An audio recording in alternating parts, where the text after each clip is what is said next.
থাকবেও নাই। আজ ইসরায়েলকে যে মুসলমান রাষ্ট্রগুলো সাহায্য করছে, আসলে তারা নামধারী মুসলমান, তারা আসলে ইউপির প্রোডাক্ট।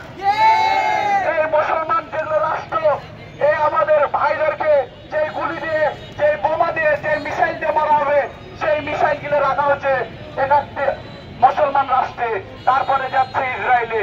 কেন রে ভাই, তোরাও তো মানুষ, তোদেরও তো সন্তান আছে, তোরাও তো প্রতিবাদ করতে পারিস, তোরাও তো আরব বিশ্বের রাজা, তোরা কেমন রাজা যে একটা প্রতিবাদ করতে পারিস না?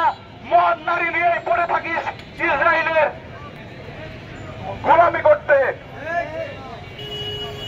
তাই ভাইরা, যারা যারা আমরা ইসরায়েলি প্রোডাক্ট ব্যবহার করছি, আজ থেকে আর ব্যবহার করব না, পরিবারকে সচেতন করবো, যেহেতু আমরা যে যুদ্ধ করতে পারবো না,